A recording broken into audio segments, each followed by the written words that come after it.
हो गया। Good good morning class.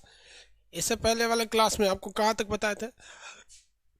Article 124 supreme court का गठन, 125 वेतन, 126 कार्यकारी मुख्य न्यायाधीश, 127 एडहॉक जनरल, 100 एडहॉक जज, 128 रिटायर्ड जज, 129 अभिलेख न्यायालय। यहाँ तक बता दिए थे। इसके बाद थोड़ा सा नेट प्रॉब्लम आ गया था। अभिलेख न्यायालय का मतलब क्या था? सुप्रीम कोर्ट का हर एक डिसीजन अपने आप में एक कानून बन जाता है। उसी को क्या कहते हैं? नजीर या अभिलेख के नाम से जानते हैं। 129 में कोई प्रॉब्लम नहीं ना था। 130 बताना था। 130 क्या बताना था बाबू? 130 बताना था।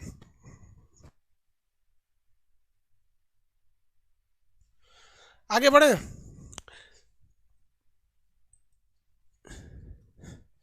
देखिए, हम आपको बताना था 130 नंबर सुप्रीम कोर्ट का स्थान। यहीं पे आके वो फंस गया था टॉपिक।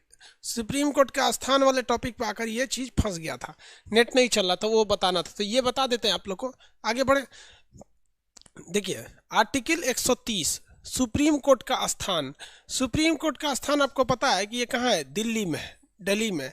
लेकिन अगर भारत के मुख्य न्यायाधीश कौन? चीफ जस्टिस ऑफ इंडिया जाकर किसको बोले?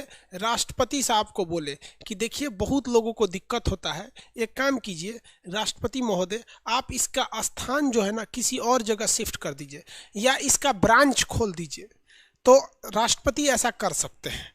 जैसे मान लीजिए भारत यहाँ अब आप अगर ध्यान से देखेंगे तो दिल्ली यहाँ पर है, ये है दिल्ली। यहाँ के लोगों को काफ़ी प्रॉब्लम होता होगा। तो भारत के मुख्य न्यायाधीश जो है चीफ जस्टिस ऑफ इंडिया, ये किसको कहेंगे? राष्ट्रपति को कहेंगे। तो राष्ट्रपति इसका एक ब्रांच कहाँ खोल सकते हैं? हैदराबाद में खोल सकते हैं। हालांकि इसका एक ब्रांच होना भी चाहिए, कहाँ पर? हैदराबाद में होना चाहिए। लेकिन अभी ब्रांच नहीं है। लेकिन क्या हुआ था बहुत साल पहले कि सुप्रीम कोर्ट के कुछ जजेज ने कहे थे कि हम 8-10 जज कहाँ आ रहे हैं? हैदराबाद आ रहे हैं अगले महीने। वहाँ जो जो मामले हैं, जो सीरियस मैटर है, उसको एक जगह रखा जाए, हम यहाँ सुनवाई करेंगे। तो एक बार इसका स्थानांतरण हुआ था हैदराबाद के लिए, एक बार जम्मू कश्मीर के लिए हुआ था। लेकिन वो परमानेंट नहीं हुआ था। कुछ जज बस वहाँ गए थे, जैसे हम लोग कैसे सेमिनार वगैरह में जाते हैं।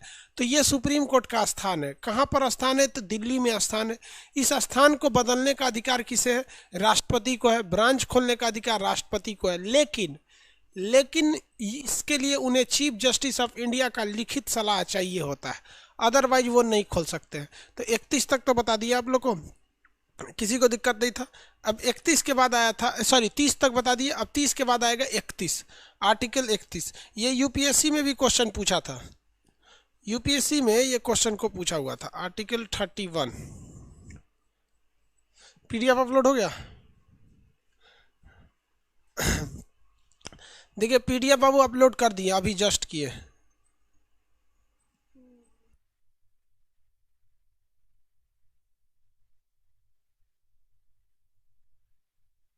आर्टिकल 31 इसमें क्या है कि सुप्रीम कोर्ट के जो प्राइमरी ज्यूरिसडिक्शन है, प्राइमरी ज्यूरिसडिक्शन का मतलब होता है प्राथमिक क्षेत्राधिकार, जिसे हम सुप्रीम कोर्ट का मूल अधिकार कहते हैं। तो सुप्रीम कोर्ट का मूल अधिकार, जैसे हम लोग को कुछ मूल अधिकार प्राप्त है ना, जो हमसे कोई नहीं छीन सकता है, वैसे ही सुप्रीम कोर्ट का एक मूल अधिकार है जिसे हम लोग प्रारंभिक अधिकार कहते हैं। प्रारंभिक अधिकार के नाम से जानते हैं। किसी को कोई दिक्कत नहीं है? देखिए, प्रारंभिक अधिकार के नाम से हम लोग इसे जानते हैं। ये ऐसा अधिकार है जो केवल और केवल सुप्रीम कोर्ट के पास है। यानी वैसे मुकदमे जो आप चाह कर भी किसी और कोर्ट में नहीं ले जा सकते हैं। जनरली क्या होता है कि जहाँ पर कोई क्राइम या जो भी विवाद हुआ है, उस जगह के ही कोर्ट में वो मैटर जाता है। डिस्ट्रिक्ट कोर्ट में जाएगा, फिर हाई कोर्ट में जाएगा, फिर सुप्रीम कोर्ट में जाएगा। लेकिन सुप्रीम कोर्ट के कुछ ऐसे अधिकार हैं जिन्हें हम लोग आरंभिक अधिकार कहते हैं। ये मामले सीधे सुप्रीम कोर्ट में जाते हैं, इसके अलावे ये कहीं और जा ही नहीं सकते हैं।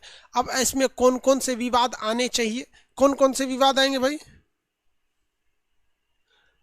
अजय कुमार, पॉलिटी का प्रिंट पीडीएफ दीजिए। प्रिंट पीडीएफ चाहिए? अब ये पता नहीं कौन सा पीडीएफ डाले, हमको भी पता नहीं है, हाथ वाला है कि प्रिंट वाला है, देख लेंगे हम। बट अगर मान लीजिए प्रिंट वाला नहीं रहेगा तो एक दिन और रिवाइज कीजिएगा, उसको प्रिंट वाला भी दे देंगे। आगे देखिए यहाँ पर एक आदमी कर रहे आर्टिकल 129 नहीं हुआ था, 129 हुआ था या नहीं, अगर हुआ था तो यस बोलिए, नहीं हुआ था तो नो बोलिए। आर्टिकल 129 अभिलेख न्यायालय हो गया था। अब आप बताइए यस या नो 129।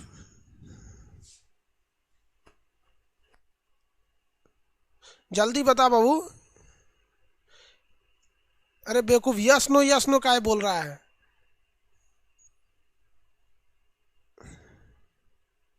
अरे बेवकूफ, तो आधा यस बोल रहा है आधा नो बोल रहा है। यस हुआ था, आधा नो बोलता है।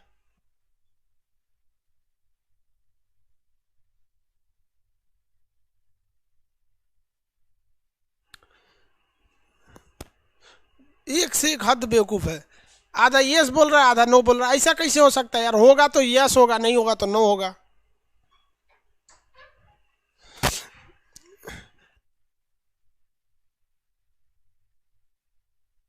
एक सेकंड हम खुद चेक कर लेते हैं। तू लोग भाई किसो काम का नहीं, आधा देखो, आधा यस बोल रहा है आधा नो बोल रहा है। देख लेते हैं, हम खुद चेक करके देख लेते हैं। पॉलिटी प्रीवियस क्लास,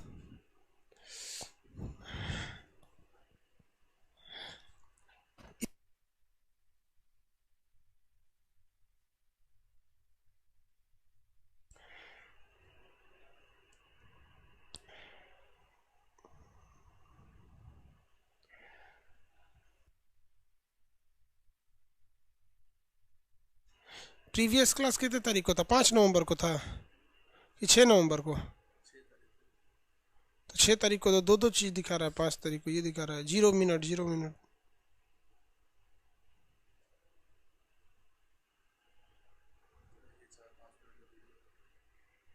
दो बार कटा था ना।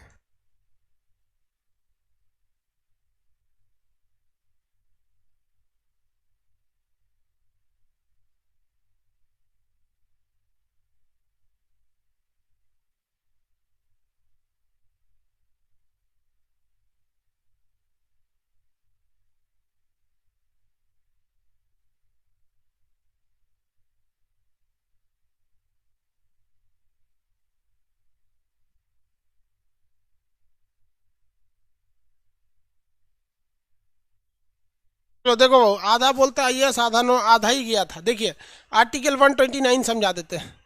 129 नहीं था, चलिए आर्टिकल 129 समझा देते हैं। देखिए सुप्रीम कोर्ट जो भी डिसीजन देती है, सुप्रीम कोर्ट का जितना भी डिसीजन है, वो सुप्रीम कोर्ट का डिसीजन क्या बन जाता है? अभिलेख बन जाता है। क्या बन गया? अभिलेख। इसे हम लोग कहते हैं उर्दू में नज़ीर, इंग्लिश में कहते हैं court of record.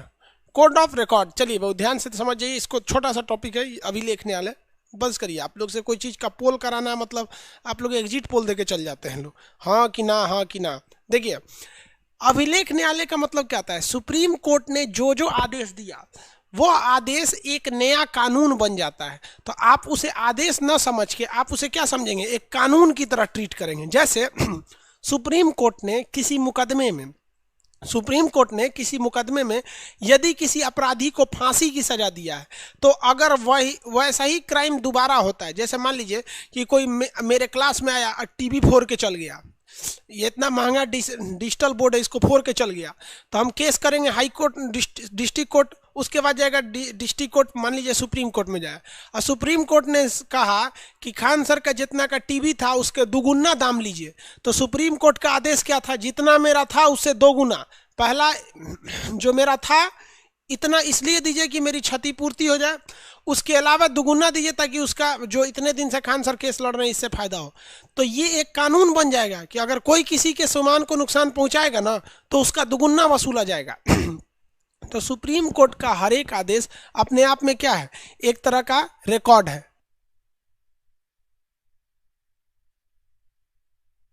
Supreme court का हर एक आदेश क्या अपने आप में एक नजीर या रिकॉर्ड है। इसीलिए कहा जाता है कि सुप्रीम कोर्ट को इतना जघन्य सजा देना चाहिए कि वह क्या बन जाए, एक नजीर बन जाए, एक अभिलेख बन जाए, यानी एक रिकॉर्ड बन जाए, ताकि आने वाले भविष्य में अगर कोई उस घटना को दोहराएगा तो वैसी ही सजा दी जाएगी।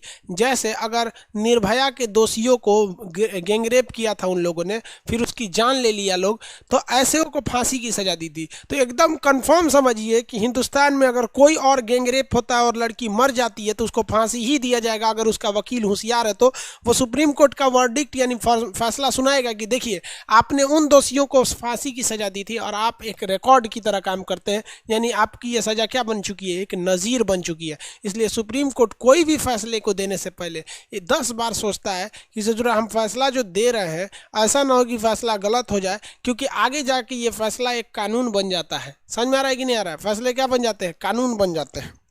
किसी को दिक्कत, ये चीजें समझा दिए थे उनको जो लाइव में थे, उनको जो लाइव नहीं थे उनको लिए दिक्कत हो रहा था।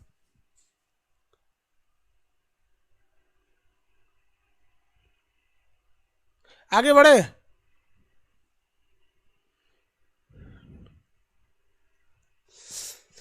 ये नजीर वाला हो गया। क्या हो गया, नजीर। नजीर मतलब क्या आता है, सेम वैसा ही चीज आगे जाके कानून बन जाएगा। आगे देखिए, तो 129 तो समझ गए नजीर, 130 समझ गए स्थान।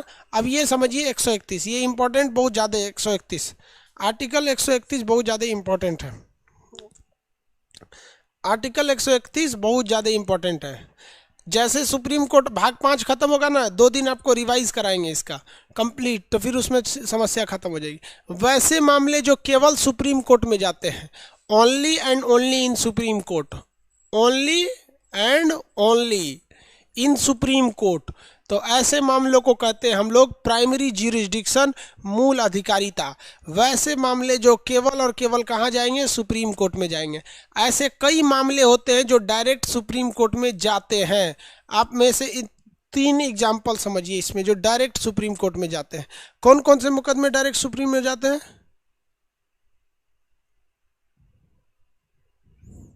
देखिए, पहला मामला, अगर किसी कोई स्टेट है, उस स्टेट का विवाद किसी दूसरे स्टेट से हो जाए तो ये कहाँ जाएगा, सीधा सुप्रीम कोर्ट में। सीधा सीधा कहाँ जाएगा, सुप्रीम कोर्ट में, उस राज्य के हाई कोर्ट में नहीं जाएगा। जैसे यूपी से गंगा नदी निकलते हुए बिहार में जाती है, उत्तराखंड में निकलती है, फिर यूपी जाती है, फिर बिहार में जाती है। योगी आदित्यनाथ कह रहे हैं कि हम गंगा नदी को रोक लेंगे, बिहार में जाने ही नहीं देंगे। बिहार में बहुत ज़्यादा सिंचाई परियोजना गंगा नदी पर आधारित है, तब क्या होगा? तो ऐसे मामले केवल और केवल कहाँ जाएंगे, सुप्रीम कोर्ट में जाएंगे। या फिर कोई स्टेट गवर्नमेंट किससे लड़ जाए, सेंट्रल गवर्नमेंट से लड़ जाए, सेंट्रल गवर्नमेंट से लड़ जाए, तो इसमें ऐसे मामले कहाँ जाएंगे, सुप्रीम कोर्ट में। जैसे अभी देखिएगा, तो महाराष्ट्र में ऐसा विवाद चल रहा है। महाराष्ट्र में अर्नब गोस्वामी को क्या कर लिया गया है, गिरफ्तार कर लिया गया है। अर्नब गोस्वामी को, अर्नब गोस्वामी क्या करते हैं, मुझे 302 चाहिए, सोच रहा हूँ उन्हीं पे लगा दिया 302। देखिए मामला क्या है, ध्यान से समझिएगा। अर्नब गोस्वामी का रिया चक्रवर्ती पर किस चीज का मुकदमा है? रिया चक्रवर्ती पर अटेम्प्ट टू मर्डर। इन पर आरोप है कि रिया चक्रवर्ती ने सुशांत सिंह राजपूत को आत्महत्या करने के लिए उकसाया। ठीक है। अर्नब गोस्वामी जो है, अर्नब गोस्वामी, इन पर क्या है कि इन पर भी आरोप है कि एक नाइक, अनवय नाइक थे और उनकी पत्नी, और अभी कोई उनकी बेटी, शायद अर्चना की क्या नाम है, उनकी बेटी बची है, तो अर्नब ने उनसे 93 लाख रुपए ले लिए थे और नहीं दिया, ऐसा उन पर आरोप है। जबकि अगर आप देखेंगे कि सुशांत सिंह राजपूत के मैटर को काफ़ी लंबा हो गया, सीबीआई भी ले चुकी है, और एम्स का जो रिपोर्ट था उसने कहा था कि आत्महत्या, मर्डर नहीं था, ये आत्महत्या थी। अब आगे इन्वेस्टिगेशन सीबीआई करेगी कि आत्महत्या के लिए रिया ने प्रेरित किया था या नहीं किया था, ये अलग मैटर है। लेकिन सुशांत सिंह राजपूत का जो एम्स की रिपोर्ट थी, आगे बढ़ते हैं हम लोग, वही केस किस पर लगा हुआ है, अर्नब पर लगा हुआ है। तो लोग कह रहे हैं कि ये महाराष्ट्र सरकार ने जानबूझ के किया है। थोड़ा अर्नब गोस्वामी का पुराना स्पीच समझेंगे ना, तो क्या बोले थे, क्या कर लोगे उद्धव ठाकरे, बहुत बड़े जागीरदार हो, कर दिया उद्धव ठाकरे उनको। कभी भी आप गवर्नमेंट के खिलाफ अगर जाइएगा ना, तो गवर्नमेंट बैंड बजा देगी आपकी, इतना तो याद रखिएगा। चाहे वो किसी गवर्नमेंट की बात करेंगे, चाहे वो यूपी में बोले रहते ना कि क्या कर लोगे योगी आदित्यनाथ योगी आदित्य बताए रहते कि तुम क्या कर लिए रहते, गाड़ी पलट गई रहती अभी तक। तो इसलिए कभी भी गवर्नमेंट के खिलाफ नहीं बोलना चाहिए, गवर्नमेंट के पास बहुत ज़्यादा पावर है। हाँ, आप अगर गवर्नमेंट गलत है तो ठीक है, नहीं तो ओवर स्मार्ट बनिएगा ना तो गवर्नमेंट के पास बहुत हथकंडा होता है। तो अभी क्या है कि महाराष्ट्र में सीआईडी है। देखिए अर्नब का केस किसके पास चला गया है? स्टेट गवर्नमेंट के सीआईडी के पास चला गया। और रिया का केस कौन देख रही है? सुशांत सिंह का केस कौन देख रही है? सीबीआई देख रही है। देख रहे हैं, सेंट्रल गवर्नमेंट अपना पावर लगाई है कि हम रिया को जेल भेजेंगे, और स्टेट गवर्नमेंट अपना पावर लगाई है कि हम अर्नब को जेल भेजेंगे। ये भी जेल भेज दी रिया को, ये भी जेल भेज दिया। बहुत मज़ा आ गया, मतलब मज़ा क्या आ गया, मतलब ट्विस्ट देखने में। भाई किसी को नाइंसाफ, किसी को जेल नहीं होना चाहिए, बहुत तकलीफ होती है।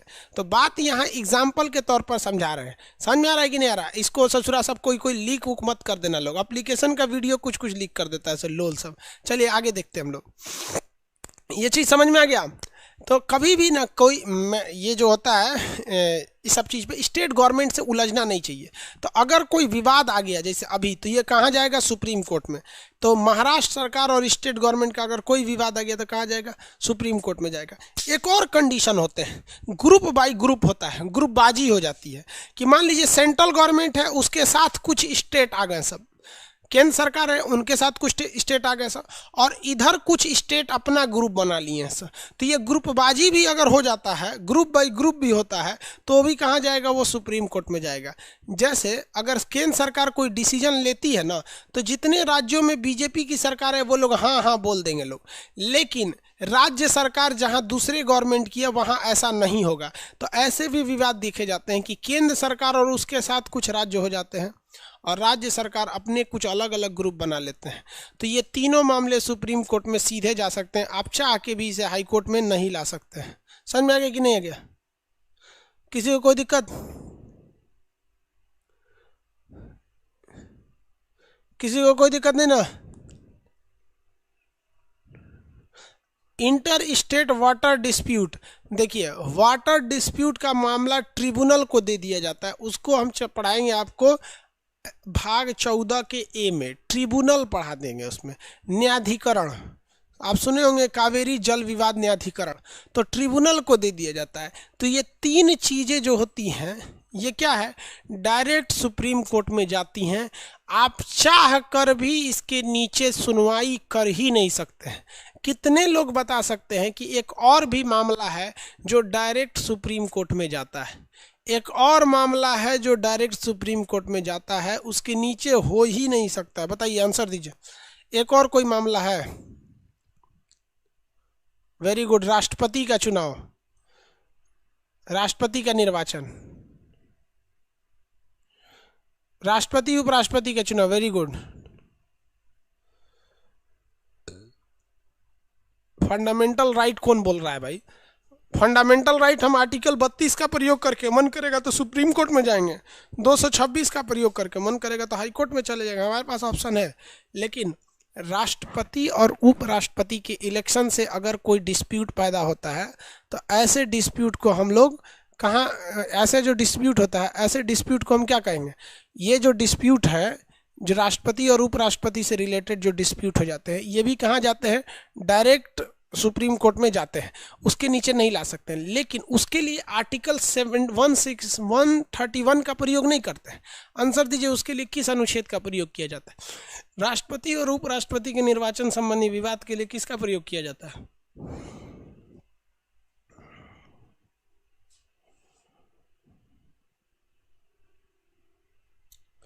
हो गया? आर्टिकल बताइए। प्रेसिडेंट के इलेक्शन में जो डायरेक्ट सुप्रीम कोर्ट में जाया जाता है उसका आर्टिकल का नाम 71। Very good. 72 में तो क्षमादान है बाबू, 71 में। तो इसके अलावे एक आर्टिकल 71 भी है, आर्टिकल 71। इसमें कहा गया है कि जो हमारे प्रेसिडेंट साहब होंगे, प्रेसिडेंट एंड वाइस प्रेसिडेंट, इन लोग का भी मामला सीधे कहा जाएगा? सुप्रीम कोर्ट में। बट वो इस आर्टिकल से बाहर रहेगा। वो इस आर्टिकल से क्या रहेगा, बाहर रहेगा। तो आपका आर्टिकल 131 हो गया, आर्टिकल 131 हो गया, याद रहेगा। देखिए तो 124 सुप्रीम कोर्ट का गठन, 125 न्यायाधीशों को वेतन, 126 कार्यकारी मुख्य न्यायाधीश, 127 एडहॉक जज, 128 रिटायर्ड जज, 129 अभिलेख न्यायालय, 130 सुप्रीम कोर्ट का स्थान, 131 सुप्रीम कोर्ट की आरंभिक अधिकारिता प्रारंभिक अधिकार, ये 131 हो गया। अब इसके बाद आता है आर्टिकल 132।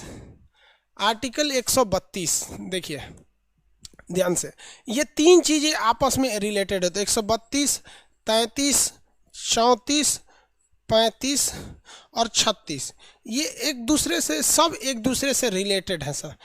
आर्टिकल 136 तक एक भी गड़बड़ाया तो सब गड़बड़ा जाएगा। आर्टिकल 132 में कहा गया है कि आप सुप्रीम कोर्ट में आके क्या कर सकते हैं, अपील कर सकते हैं। सुप्रीम कोर्ट में क्या कर सकते हैं, अपील कर सकते हैं।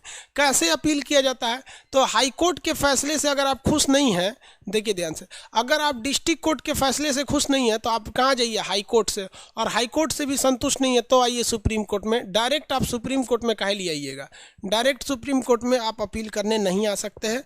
डायरेक्ट सुप्रीम कोर्ट में अपील किस पे किया जाता है, मूल अधिकार के मामले पर या फिर जो प्रारंभिक अधिकारिता है। 33 में देखिए, अपील करने का तो अधिकार है, आप जाके कहाँ अपील कर सकते हैं, हाई कोर्ट सुप्रीम कोर्ट में अपील कर सकते हैं। मान लीजिए हाई कोर्ट में कोई फैसला सुनाया, आप उससे खुश नहीं हैं तो आप जाके अपील कर सकते हैं। अब ये अपील दो तरह का हो सकता है, या तो ये सिविल अपील हो सकता है या तो ये सेशन अपील हो सकता है। सिविल का मतलब होता है दीवानी, सेशन का अर्थ होता है फौजदारी, फौजदारी। भाई अब ये दीवानी और फौजदारी क्या हो जाती है, देखिए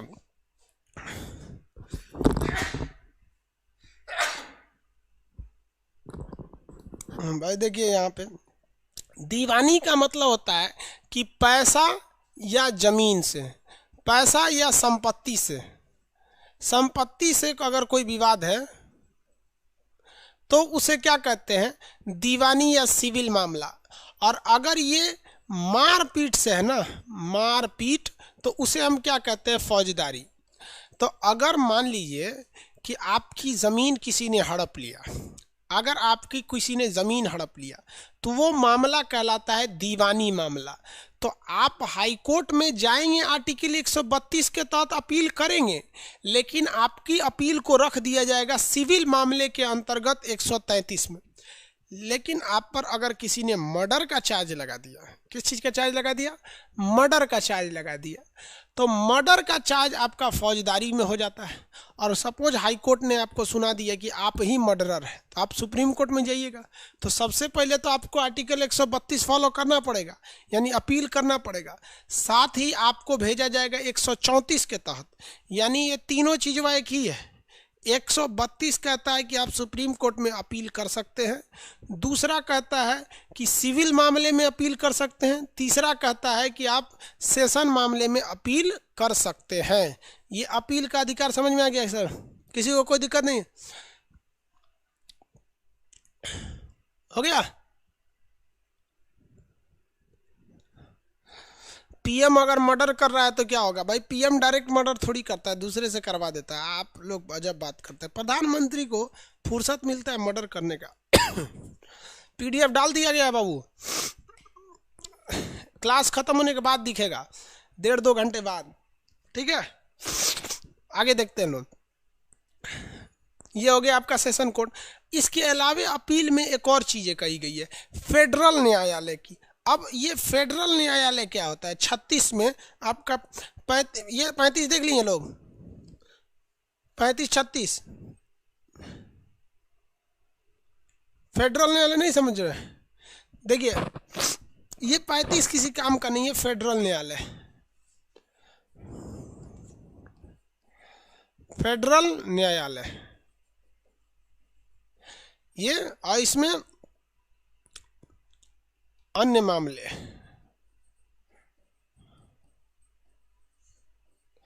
चलिए ध्यान से देखिए, अब ये फेडरल न्यायालय क्या है। हमारे यहाँ कई तरह के न्यायालय होते हैं, हमारे यहाँ कई तरह के क्या होते हैं सर, न्यायालय होते हैं सर। जैसे डीएम जब बैठता है ना, डिस्ट्रिक्ट मजिस्ट्रेट, उसका अपना कोर्ट होता है, वो वहाँ बैठ के वो फैसले सुना देता है, डिस्ट्रिक्ट मजिस्ट्रेट। बिजली विभाग का सेटलमेंट अलग होता है। तो फिर मतलब भारत में अगर कोई और भी न्यायालय है डिस्ट्रिक्ट कोर्ट और हाई कोर्ट के अलावे, तो इसके भी फैसले के खिलाफ आप सुप्रीम कोर्ट में अपील कर सकते हैं। ये उतना इम्पोर्टेंट मामला नहीं है। 36 में कहता है कि जब तक संसद ऐसा कोई कानून नहीं बना देती है, तब तक सुप्रीम कोर्ट किसी भी मामले में अपील को ग्रहण कर सकता है, भले वो इस संविधान में लिखा है या नहीं है। तो आपको पता चल गया, ये 35 और 36 किसी काम का नहीं है। मेन आपके काम का यही 3 ठो है। समझ में आ गया? सबसे पहले अपील के बाद सिविल मामले में अपील, और उसके बाद सेशन मामले में अपील। किसी को कोई दिक्कत नहीं है यहाँ पर? ये नहीं पढ़िए, आपको ये किसी काम का नहीं है। हम बता दिए हैं फेडरल न्यायालय मतलब और कोई ऐसा न्यायालय है जहाँ से आप फैसले से संतुष्ट नहीं हैं तो आप सुप्रीम कोर्ट में आ सकते हैं। इसमें कहा गया है कि सुप्रीम कोर्ट किसी भी मामले पर अपील कर सकता है। आप सुप्रीम कोर्ट में जाकर अपील कर सकते हैं। आगे बढ़े। फिर आगे मेरा मोबाइल वीवो का है, प्ले नहीं हो रहा है, फेंक दो मोबाइल, बेवकूफ़ कहीं का। हम यहाँ पढ़ाना छोड़ के तोरा मोबाइल में प्ले करना सिखाएंगे। तू लोग के लिए ऑनलाइन नहीं है, खटिया बैठ के पढ़ो, ऑफलाइन खुलने का इंतजार करो। जब कोरोना खत्म होगा, अभी सेकंड फेज आ रहा है कोरोना का, हो सके तो फिर नियम कानून लग जाएगा। दिल्ली में देख रहे हो सेकंड फेज आ गया। यहाँ पे इनका वीवो का मोबाइल नया का लेने नहीं चल रहा है। हम क्या करें, नहीं चल रहा है तो फेंक दे बाबू, दूसरा मोबाइल ले लो पुरन के। वो एप्लीकेशन नहीं चल रहा है इनसे। लड़का पढ़ रहा है, कोई दिक्कत नहीं, इनके एप्लीकेशन में दिक्कत हो रहा है। यहाँ अपील समझ में आ गया? देखिए कैसे याद रखिएगा, 131 तक तो आपको याद ही है। ये क्या चीज़ है भाई? आरंभिक अधिकार। ये तीनों साथ में याद रखिएगा, 132, 133, 134, ये हो गया। ये देखिए 132, 33 और 34। 32 में क्या है कि भैया आप अपील कर सकते हैं। अब अपील भी 2 टाइप का, एक आप दीवानी यानी पैसा से रिलेटेड मामले में अपील कर सकते हैं, दूसरा फौजदारी में अपील कर सकते हैं। किसी को दिक्कत? 35 में किसी और कोर्ट का भी कर सकते हैं। 36 में क्या है कि जब तक संसद कानून नहीं बनाती है, सुप्रीम कोर्ट किसी भी फैसले पे क्या कर सकता है? सुनवाई कर सकता है। आगे बढ़े। किसी को कोई दिक्कत नहीं?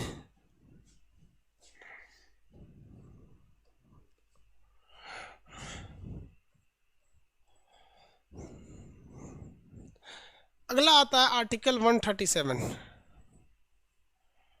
आर्टिकल 137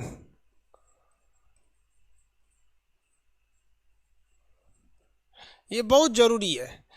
जुडिशियल रिव्यू की बात किया गया है। रिव्यू का मतलब क्या होता है? पुनरावलोकन। न्यायिक पुनरावलोकन क्या चीज होता है?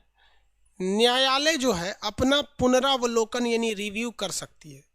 जुडिशियल रिव्यू को किया जा सकता है। जुडिशियल रिव्यू क्या चीज होते हैं?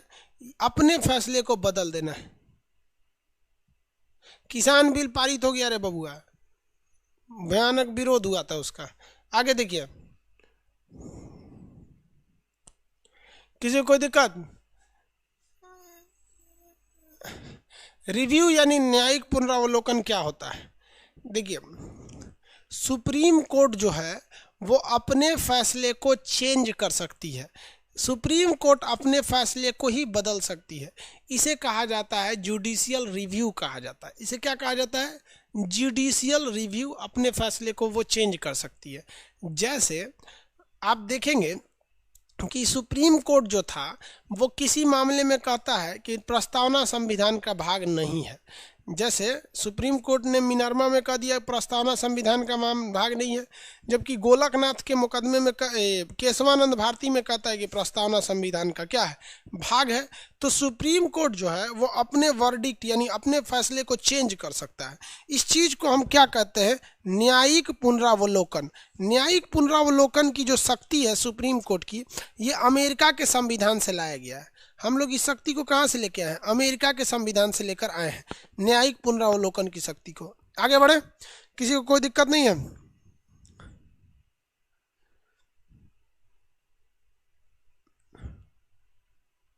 किसी को कोई दिक्कत नहीं?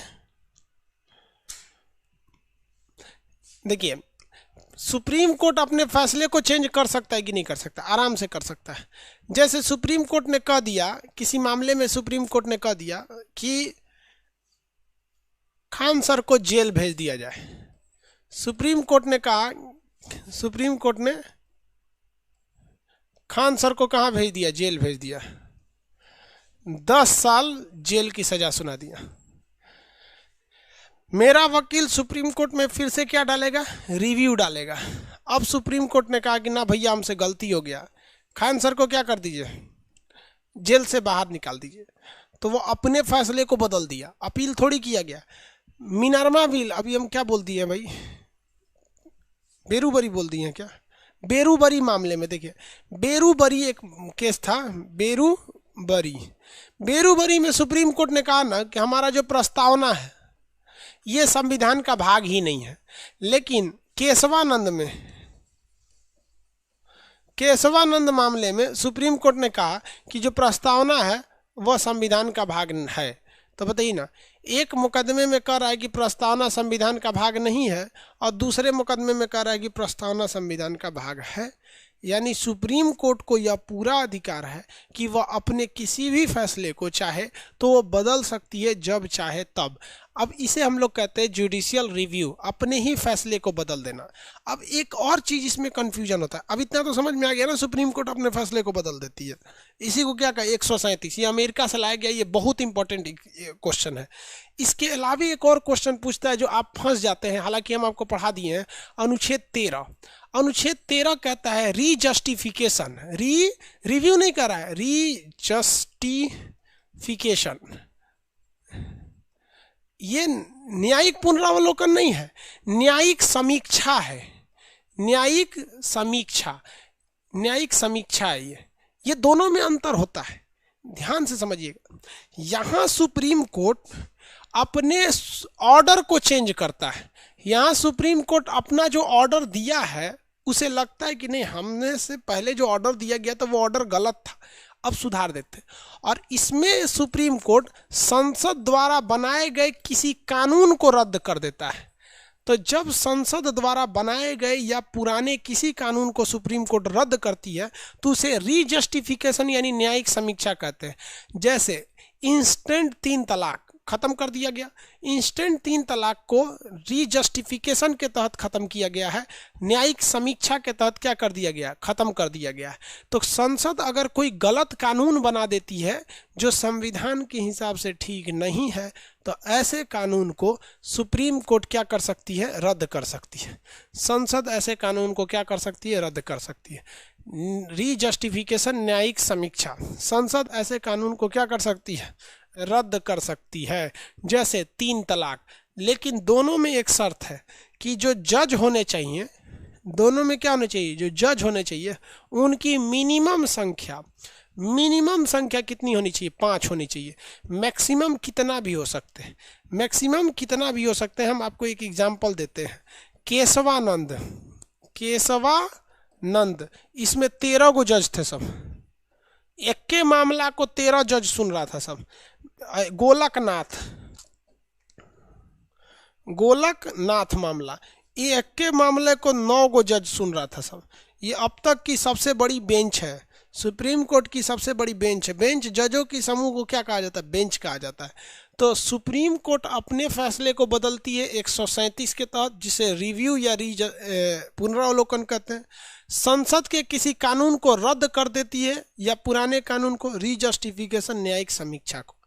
इन दोनों ही मामले में, चाहे वो न्यायिक समीक्षा हो चाहे वो न्यायिक पुनरावलोकन हो, इन दोनों ही मामले में सुप्रीम कोर्ट में कम से कम 5 जजेज का होना अति आवश्यक है।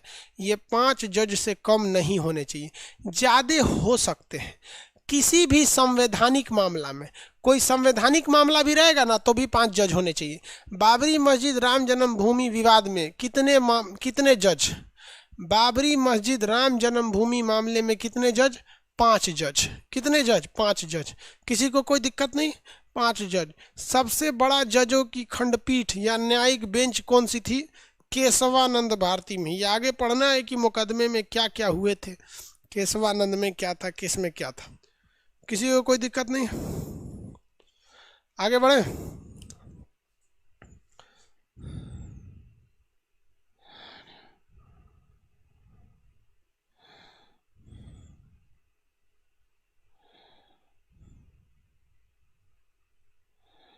आगे बढ़ जाना। चलिए, तो केशवानंद समझ गए, गोलकनाथ समझ गए। आर्टिकल कितना समझ में आ गया आपको? 37 समझ में आ गया। सुप्रीम कोर्ट के बारे में समझ में आ रहा है आप लोग को?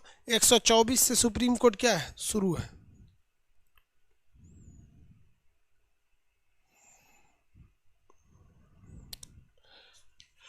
एक 124 में क्या है बाबू?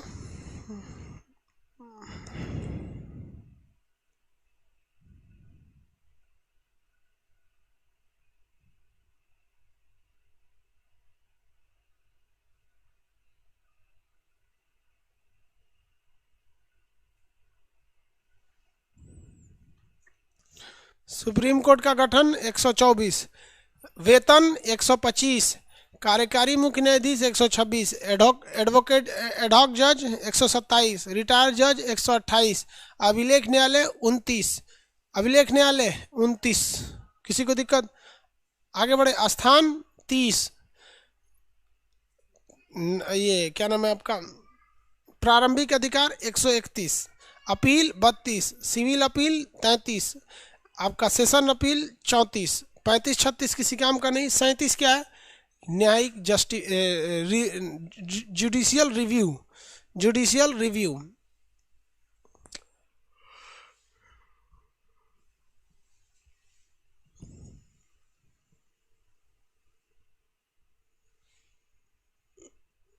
जुडिशियल रिव्यू, जुडिशियल रिव्यू और रीजस्टिफिकेशन क्या चाइनीज भाषा है? बोलता है कि अंग्रेजी में बताइए। सीबीएसई वाला और नौटंकी। रिव्यू मतलब क्या चीज आपको चाइनीज लग रहा है?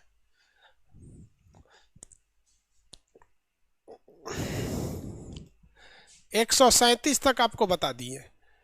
एक बार दोबारा। 124 सुप्रीम कोर्ट का गठन, 125 सुप्रीम कोर्ट के जजों का वेतन, 126 कार्यकारी मुख्य न्यायाधीश, 127 एडहॉक जज, 128 रिटायर जज, 129 अभिलेख न्यायालय, 130 सुप्रीम कोर्ट का स्थान, 131 प्रारंभिक अधिकार, 132 अपील, 133 दीवानी अपील, 134 सेशन अपील, 135 अन्य न्यायालय का अपील, 136 सुप्रीम कोर्ट किसी भी मामले में अपील सुन सकता है। 136 के बाद 137 में क्या है भैया? न्यायिक पुनरावलोकन। 138 देखिए, सुप्रीम कोर्ट के अधिकार में वृद्धि, सुप्रीम कोर्ट के अधिकार में वृद्धि, अधिकार में वृद्धि, ये किसी काम का नहीं है आर्टिकल।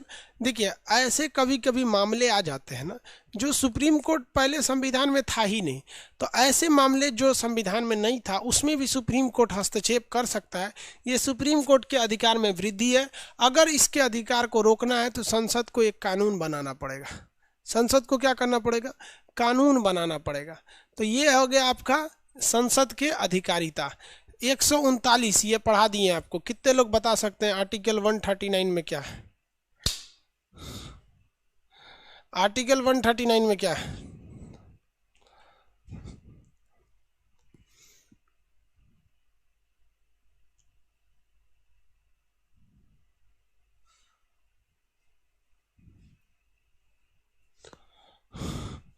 आर्टिकल 39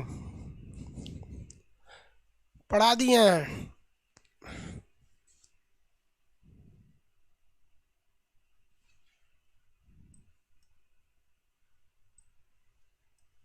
रीट निकालना, वेरी गुड। रीट निकालना है। रीट कितने प्रकार का था? 5 प्रकार का। हम आपको बताए थे कि रीट निकालने के लिए सुप्रीम कोर्ट को अधिकार है। सुप्रीम कोर्ट आर्टिकल 32 से भी सेम रीट निकालती है और आर्टिकल 339 के तहत भी सेम रीट निकालती है। दोनों के तहत सेम रीट निकालती है। अगर किसी के मूल अधिकार का हनन हुआ है तो वो यहाँ से रीट निकलवाएगा, लेकिन अगर उसे मूल अधिकार के अलावे अन्य किसी मामले पर रीट निकालना है तो वो 139 से निकलवाएगा।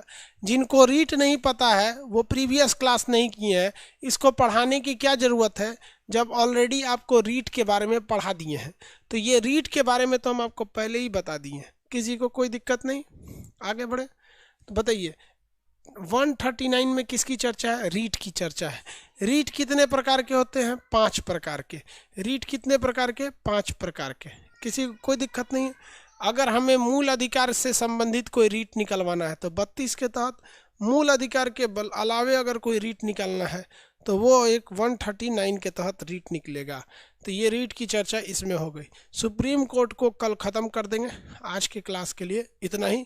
कल सुप्रीम कोर्ट का टॉपिक फिनिश हो जाएगा और कल CAG बताएंगे। CAG जब कंप्लीट हो जाएगा तो इसको एक बार रिवाइज कराएंगे, क्योंकि ये बहुत इंपॉर्टेंट टॉपिक है। आज के लिए इतना ही।